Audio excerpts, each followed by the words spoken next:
আসমান এবং জমিন সৃষ্টির মধ্যে যারা জ্ঞানী তাদের জন্য চিন্তার বিষয় আছে, আমরা চিন্তা করি না। যারা জ্ঞানী তাদের জন্য চিন্তা আছে, যারা আলেম তাদের জন্য এখানে সবক আছে। আল্লাযীনা ইয়াযকুরুনাল্লাহা কিয়ামা, এই যারা জ্ঞানী এদের কারা?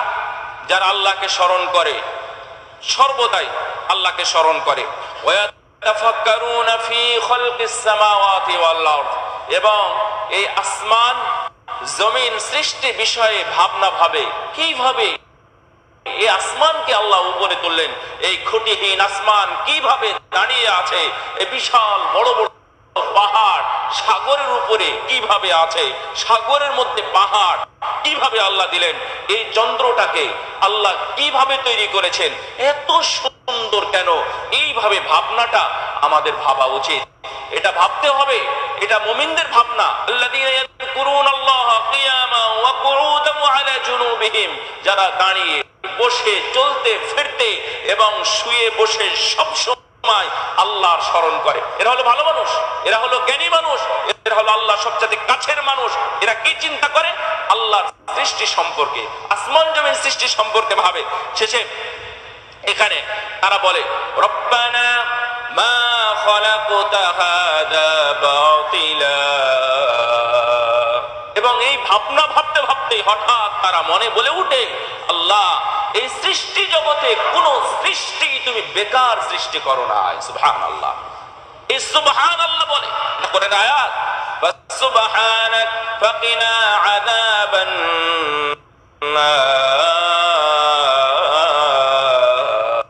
নার। সুতরাং এই যে এত কিছু তুমি সৃষ্টি করেছো, এই সৃষ্টিটা কোনোটাই বৃথা নয়, এমনকি আমিও তোমার সৃষ্টি, আমিও বৃথা নয়। এই যে আমি যে চিন্তা করি না, আমি তোমার হক ঠিকভাবে আদায় করি না, তারপরও আমি তোমার কাছে বলছি আল্লাহ তুমি আমাকে আযাব থেকে, জাহান্নামের আগুন থেকে তুমি আমাকে রক্ষা করো, তুমি আমাকে সেখান থেকে মুক্তি দাও। এটা নিয়ে আমরা তো ভাবি, আমরা দুনিয়াতে এসেছি, বাস দুনিয়াতে কিভাবে কি করতে হবে, কত সুন্দর করতে হবে, কোন পথে চলতে হবে, সবগুলো আমরা গুছিয়ে নিলাম। শুধুমাত্র ইস্তিদাদুল মাউত বা ইস্তিদাদুল ইয়াউমির রাহিল, কিয়ামতের প্রস্তুতি, মৃত্যুর প্রস্তুতি ছাড়া আমাদের সব কিছু সচল। আজকে আপনি চারিদিকে তাকাই দেখেন, বিল্ডিং, বাড়ি, ব্যবসা বাণিজ্য, গাড়ি, টাকা পয়সা, ব্যাংক ব্যালেন্স, শপিং মল, আপনার ফ্ল্যাট, আপনার প্লট, যা কিছু আছে সবই কোনোটাই কি মৃত্যুর জন্য? একটাও মৃত্যুর জন্য না। কবির ভাষায় বলতে হয়, অরাআইতুন নাসা ইয়াজরি ওয়ারাআল মালি ফাল মালু তারিকুহু ওয়ারাআইতুন নাসা ইয়াখাফু মিন রিজকিহি ফাল্লাহু রাযিকুহু ওয়ারাআইতুন নাসা ইয়াবনিল কুসুর ওয়াল কবরু মাসকানুহু। আমি কিছু মানুষকে দেখে আশ্চর্য হই, আমি দেখে আশ্চর্য হই এবং আমি ভাবি এরা পাগল কেন? ওরা দেখে পুরো দিন সকাল থেকে সন্ধ্যা পর্যন্ত শুধু সম্পদের পিছনে ছুটে, অথচ তার মনে করা উচিত এই সম্পদ তাকে ছেড়ে বিদায় নিয়ে চলে যাবে একদিন, সে সম্পদকে ধরতে পারবে না। আপনারা দেখেছেন বিশাল বড় বড় বিল্ডিং একবারে সমানে 8-10 মিনিটের মধ্যে ধসে গেছে তুরস্কে, যেখানকার কোটিপতি, যাদের বড় বড় হোটেলের মালিক, যারা বড় বড় প্রাসাদের মালিক, তারা একটু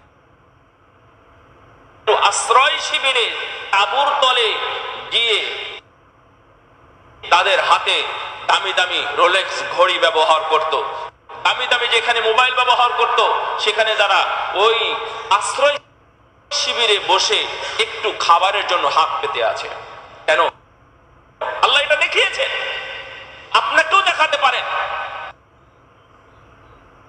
আপনি দেখেছেন সম্প্রতিকালে দুবাইয়ের অবস্থা, পৃথিবীর রোল মডেল এবং মডেল হিসেবে উল্লেখ করা হয়। কতজন না স্বপ্ন দেখতো, কতজন না মোবাইলের ছবি দেখে স্বপ্ন দেখতো, দুবাইয়ে যদি আমার একটু জায়গা থাকতো, একটা বাড়ি থাকতো, একটু সফর করতে পারতাম। অথচ সেই দুবাইয়ে আপনার এখন মন চায় না যে আমি একটু সফর করে আসি, মন চাই না যে ওখানে গিয়ে আমি থাকি। আমি প্রকাশ্যে একজন ওখানে থেকে তার চোখে ধারণ করা দৃশ্য সে আমার কাছে গল্প করেছে। কি অবস্থা সেখানকার, কোটি কোটি নয় বিলিয়নের মালিক, বিলিয়ার মিলিয়ার এই ধরনের মানুষ পানির থেকে বাঁচার জন্য তারা ছোট ছোট বিভিন্ন দিকে বেড়াচ্ছে। এইভাবেই আল্লাহ রাব্বুল আলামিন মানুষকে শিক্ষা দেওয়ার জন্য অনেক কিছুই করেন। রব্বানা মা খালাকতা হাযা বাতিলা, আপনি কি মনে করেছেন বন্যা এমনিতেই হয়?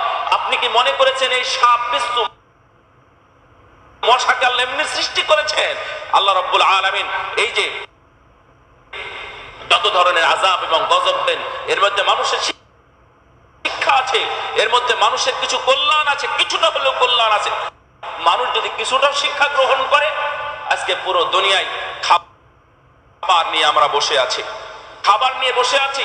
আপনি কি জানেন বাংলাদেশে খুব বেশি দূরে নয়, খুব বেশি এখান থেকে খুব বেশি দূরে নয়, বাংলাদেশের বিভিন্ন আনাচে কানাচে আমরা দেখেছি স্বচক্ষে এবং বিভিন্ন ভিডিওর মাধ্যমে দেখেছি তাদের ঘরে ইফতারিও নাই, সাহারিও নাই, ইফতারিও নাই, সাহারিও নাই। ছোট বাচ্চা বাচ্চা সহ আছে, তাদের খাবার নাই। তো আপনি এতগুলো খাবার নিয়ে বসে আছেন, বাহারি ধরনের ইফতার নিয়ে আয়োজন করেছেন। এই জন্য কবি বলতেছেন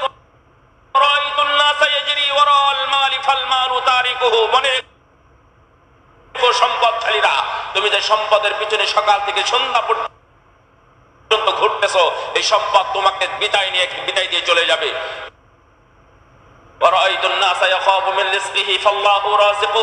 যত সব চুরি, যত সব বাটপারি, যত সব দুর্নীতি, যত ডাকাতি আছে, সবগুলো রিজিকের জন্য, খাবার জন্য, গোছানোর জন্য, সব শুধু আমার আমার খাই খাই করতে করতে তোমরা যেটা করতেছো। মনে রেখো, এটা না করে তুমি যদি মনে করতে আল্লাহু রাযিকুহু, আমার রব হলেন রিজিক দাতা, তাহলে তোমার কোনো সমস্যা হতো না। আল্লাহই তোমার রিজিকের ব্যবস্থা করে দিতেন। লাউ আন্নাকুম তাতাওয়াক্কালুনা আলাল্লাহি হাক্কা তাওয়াক্কুলিহি লারাযাকাকুম কামা ইয়ারযুকুত তায়রা তাগদু খিবাসান ওয়া তারুহু বিতানা।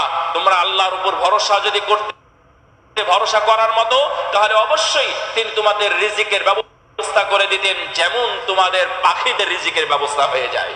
সকালবেলা খালি পেটে উঠে চলে যায়, জানে না কোথায় রান্না হচ্ছে, কোথায় আবাদ হচ্ছে, কোথায় প্রস্তুত হচ্ছে, অথবা কোথায় কোন মেশিনে আমার খাবার তৈরি হচ্ছে। এই বাংলাদেশের কেমন, এটা কেমন কথা? এই কথা উনি সব সময় বলতেন। ফালাম্মা নাযালা বিহিল মাউত, যখন আমর ইবনুল আস রাদিয়াল্লাহু তাআলা আনহুর মৃত্যু আসলো, এই আমর ইবনুল আস, এই আস কিন্তু একজন খারাপ মানুষ। আস সম্পর্কে দেখবেন কোরআনে আয়াত নাযিল হয়েছে সূরা মাউন, অর্থাৎ ও খুব খারাপ মানুষ ছিল। তারই সন্তান হচ্ছে আমর, আর সন্তান হচ্ছে আব্দুল্লাহ। তার মানে তার সন্তান এবং নাতি দুইজনই মুসলিম, দুইজনই ভালো মানুষ। তো আমর ইবনুল আস রাদিয়াল্লাহু তাআলা আনহু তিনি বললেন যে মানুষ কেন জানবে না।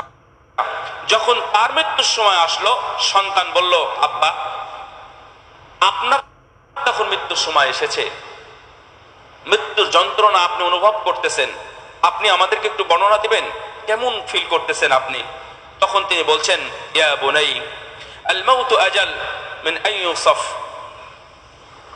আসলে মৃত্যু আবশ্যিক, আসবেই, আসতেই থাকবে, কার উপর এটা বাদ যাবে না। কিন্তু এটা বর্ণনা দেওয়ার মতো না, এই যন্ত্রণাটা কত কঠিন এটা বর্ণনা দেওয়ার মতো নয়। তবে সাআসিফু লাক মিনহু শাইআ, আমি অল্প কিছু তোমার কাছে বর্ণনা করে যাচ্ছি। আজিদুনি কানা আলা উনুকি জিবাল রদওয়া, এখন আমার মনে হচ্ছে আমার উপর রদওয়া পাহাড় আমার ঘাড়ের উপর চাপানো হয়েছে। একটা মানুষ মারা যাচ্ছে, কত কষ্ট, এটা বর্ণনা দেওয়ার নয়। যেহেতু তখন ওনার যত কষ্ট হচ্ছিল, সেই কষ্টের আলোকে তিনি বলতেছেন, আমার উপরে হয়তো এই মেম্বারটাও যদি দিয়ে দেওয়া হয় আমার কষ্ট হবে। 10 মণ ওজন এমন পাথর যদি আমার মাথায় দিয়ে দেওয়া হয়, তাহলে কত কষ্ট হতে পারে। রদওয়া পাহাড়, এটা সৌদি আরবে আছে, এটা ইয়াম্বুতে, সৌদি আরব অর্থাৎ মদিনা ডিস্ট্রিক্টের মধ্যে ইয়াম্বু, যেখানে সাগর আছে, এই এলাকায় যেতে মাঝখানে জায়গাটা পড়ে রদওয়া পাহাড়, বিশাল বড় পাহাড়, যার মানে উহুদ পাহাড়ের চাইতে একটু ছোট, ওটা প্রায় 8 কিলোমিটার মানে ব্যাসার্ধ। এই 8 কিলোমিটার পাহাড়, রদুয়া পাহাড় আমর ইবনে আস রাদিয়াল্লাহু তাআলা আনহুর ঘাড়ে যেন চাপানো হয়েছে, এটা তিনি তার সন্তানকে বলতেছেন। অফি জাওফি শাউকুস সালা, মনে হচ্ছে আমার এই পেটের মধ্যে খেজুরের কাঁটা একে একে হানিয়ে দিচ্ছে, খেজুরের কাঁটা যেন আমার পেটের মধ্যে ঢুকে আছে। ওয়া আজিদুনু কাআন্না নাফসি তাখরুজু মিন সাকবি ইব্রি মিন সাকলাবি ইব্রা, অর্থাৎ মনে হচ্ছে আমার জীবনটা, আমার অন্তরটা সূচের যে ছোট্ট ছিদ্র আছে এই ছিদ্র দিয়ে বেরিয়ে যাচ্ছে, যেটা ঢুকার নয়, যেটা প্রবেশ করা অসম্ভব, মনে হচ্ছে ওই দিক দিয়ে প্রবেশ করে আমার অন্তরটা বেরিয়ে যাচ্ছে। সম্মানিত উপস্থিতি, মৃত্যু যন্ত্রণা নিয়ে আপনারা অনেক কথা শুনেছেন, কিন্তু এই মৃত্যু যন্ত্রণা থেকে বাঁচার জন্য অথবা লাঘব হওয়ার জন্য আমরা কে কি করেছি, কয়েকটি বিষয় আমি এর সাথে বলে দেব ইনশাআল্লাহ যে আমাদের কি করতে হবে। রাসূল সাল্লাল্লাহু আলাইহি ওয়াসাল্লাম বলছেন যে খতাবানা, উনি রাসূল সাল্লাল্লাহু আলাইহি ওয়াসাল্লাম যখনই খুতবা দিতেন তখনই একটা কথা বলতেন, ইয়া আইয়ুহান নাস তুবু ইলাল্লাহি ক্বাবলা আন তামুতু, তোমরা তওবা করে নাও। কি করবেন? তওবা করে নেবেন, মৃত্যুর আগেই তওবা, মৃত্যুর আগেই যেন আমরা তওবা করতে হবে। এটা হচ্ছে আমাদের 1 নাম্বার। 2 নাম্বার, আমাদের ঈমানকে যত বেশি পারেন মজবুত করতে হবে, অর্থাৎ আল্লাহকে চেনা, রাসূল সাল্লাল্লাহু আলাইহি ওয়াসাল্লামকে জানা এবং দিনকে যথেষ্ট পরিমাণ জানলে আপনার ঈমান ইনশাআল্লাহ শক্তিশালী হবে। আমি আবার বলি, 1 নাম্বার তওবা করতে হবে সাকরাতুল মাউতকে একটু হলেও ঠান্ডা করার জন্য। 2 নাম্বার ঈমানকে মজবুত করতে হবে। 3 নাম্বার আল্লাহ আমাল, অর্থাৎ আমলগুলো কন্টিনিউ করতে হবে। যে আমলগুলো আল্লাহ রাব্বুল আলামিন আপনাকে দিয়েছেন সেই আমলগুলো করতে যেন আপনাদের কোনোভাবে কোনো সমস্যা না হয়, অর্থাৎ যেটা ফরজ আমলের কথা বলতেছে, এই ফরজ আমলগুলো যে কোনো মূল্যে আপনাকে আদায় করতেই হবে। আপনি নফলটা না হয় পরে করলেন।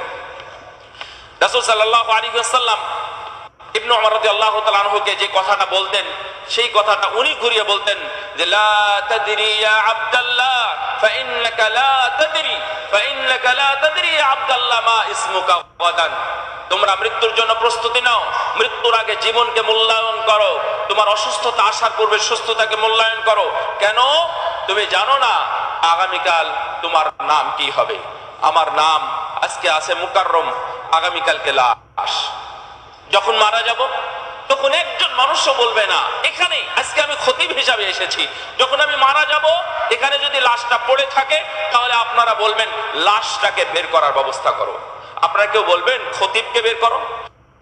আপনারা কেউ নাম ধরে বলবেন যে মুকাররমকে বের করো? বাপ মারা গেছে আর বাপ বলে না, গিয়ে বলে যে চাচা লাশ কোথায় দাফন করব, কোথায় দাফন করব, লাশের কখন গোসল হবে। আমার নাম আগামীকাল পরিবর্তন হতে পারে, আজকে আমি আছি আগামীকাল আসামি, আজকে আমি আছি কালকে আমি রোগী। সবাই জিজ্ঞাসা করবে রোগীর খবর কি, বাপের খবর তো বলবে না। তার মানে এইভাবে নাম পরিবর্তন হয়ে যাবে। ভাই তিরমিজিতে এসেছে হাদিসটা। সম্মানিত উপস্থিতি, আমার দ্বীনী ভাইয়েরা এবং মুসল্লিবৃন্দ যারা এখানে আছেন তাদেরকে কয়েকটি আয়াত আমি স্মরণ করাতে চাই। একটু খেয়াল করেন আগামীকালকের জন্য আপনি কি প্রেরণ করেছেন অথবা আপনি কতটুকু আমল করেছেন। ওয়ানাদউল মাওয়াজিনাল কিসতা লিয়াউমিল কিয়ামাতি ফালা তুযলামু নাফসুন শাইআ ওয়া ইন কানা মিসকালা হাববাতিন মিন খারদালিন আতাইনা বিহা ওয়া কাফা বিনা হাসিবিন। আল্লাহ বলছেন কিয়ামতের ময়দানে আমি মিজান প্রতিষ্ঠা করব, কারো উপর জুলুম করা হবে না, কোন নফসের উপরে জুলুম করা হবে না। আপনি একটু খেয়াল করেন তো আপনার আমলটা যখন ওজন করা হবে তখন আপনার কি অবস্থা হবে। আল্লাহ বলছেন ওয়া কাফা বিনা হাসিবিন, হিসাব করার জন্য কোনো সহকারী, কোনো সহযোগিতাকারী অথবা অন্য কাউকে স্পেশালিস্টকে ডাকা হবে না। আমি আল্লাহ সেদিন হিসাবের জন্য যথেষ্ট হব, কাউকে ডাকা হবে না। আপনার আমল যেই দিন হিসাব